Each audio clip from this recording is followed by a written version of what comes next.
मित्रांनो, काल देशाच्या पार्लिमेंटमध्ये राहुल गांधी आणि राजनाथ सिंग यांच्यामध्ये चांगलंच फाटलं.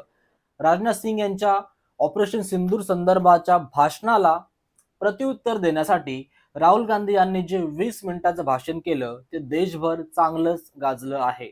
त्यामुळे या व्हिडिओमध्ये आपण हे समजून घेण्याचा प्रयत्न करणार आहोत की राहुल गांधी तुम्हा सर्वांना मूर्ख समजतायत की भारतीय जनता पार्टी आपल्याला वेड्यात काढते. त्यामुळे ही व्हिडिओ तुम्ही शेवटपर्यंत बघा आणि जर पहिल्यांदा मित्राच्या यूट्यूब चॅनलला आला असाल तर कळकळीची विनंती आहे, व्हिडिओच्या खालचं जे सबस्क्राईबचं बटन आहे ते दाबून घ्या.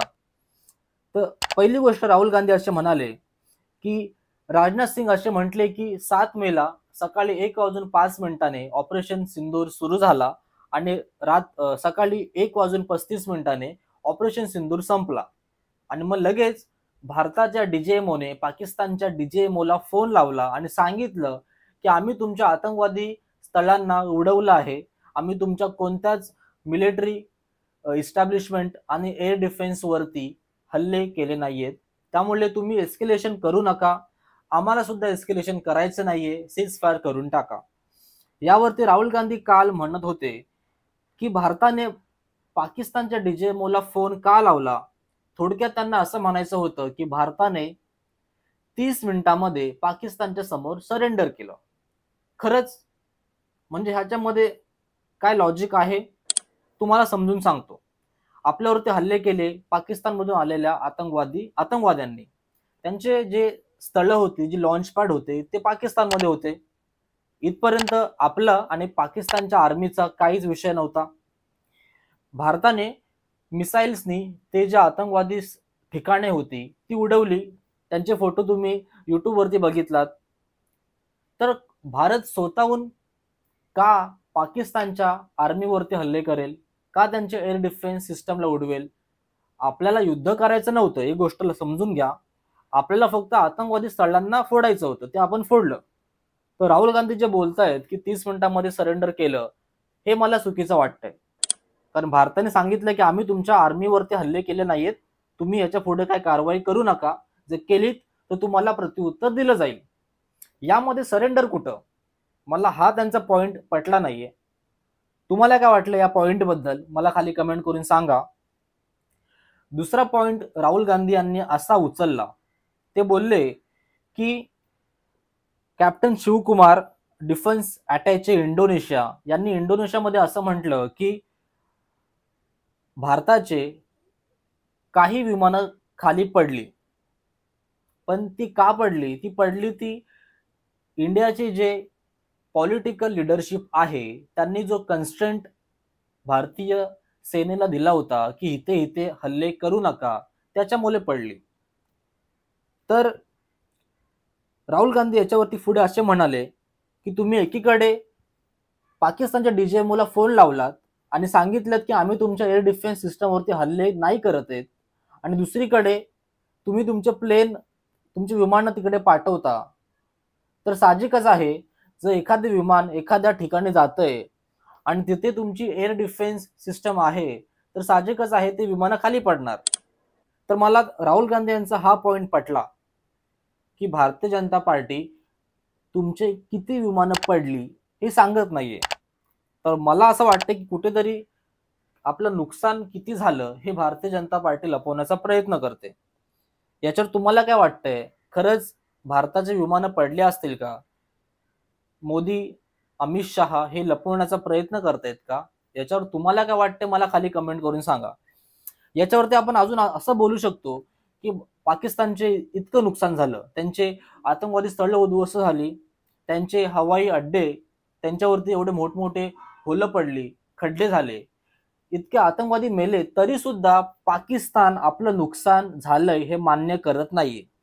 तर मला असं म्हणायचंय, जर पाकिस्तान मान्य करत नाहीये तर भारताचे जर 1-2 विमानं पडले असतील तर ते मान्य करणं गरजेचं आहे का? याच्यावर तुमचं मत मला खाली कमेंट करून सांगा, मी त्याच्यावरती रिप्लाय करण्याचा प्रयत्न करेन. ठीक आहे. तिसरा मुद्दा राहुल गांधी यांनी आपल्या भाषणामध्ये असा काढला, ते म्हणाले की हे जे पूर्ण ऑपरेशन सिंदूर झालं, हे ऑपरेशन सिंदूर फक्त आणि फक्त नरेंद्र मोदी यांची इज्जत, यांची इमेज वाचवण्यासाठी केलं गेलं.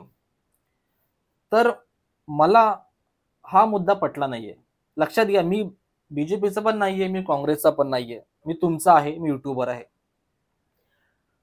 मला पटलं नाहीये त्याचं कारण असं, जर समजा भारतावरती आतंकवादी हल्ला झाला आणि जर त्याचं प्रत्युत्तर, त्याचा बदला जर नरेंद्र मोदी, राजनाथ सिंग, अमित शहा यांनी जर घेतला नसता, पाकिस्तानवरती एअर स्ट्राईक केली नसती, तिकडनं सुद्धा काँग्रेस असं बोलली असती की या सरकारमध्ये, भारतीय जनता पार्टीमध्ये हिम्मत नाहीये, दम नाहीये पाकिस्तानमध्ये घुसून आपल्यावरती झालेल्या आतंकवादी हल्ल्याचा बदला घेण्याचा.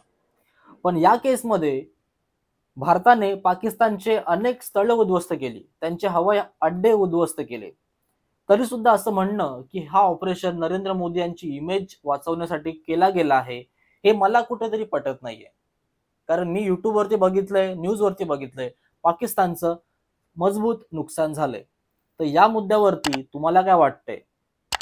खरंच हे ऑपरेशन नरेंद्र मोदी यांची इमेज वाचवण्यासाठी केलंय की राहुल गांधी फक्त बोलायचे म्हणून बोलतायत?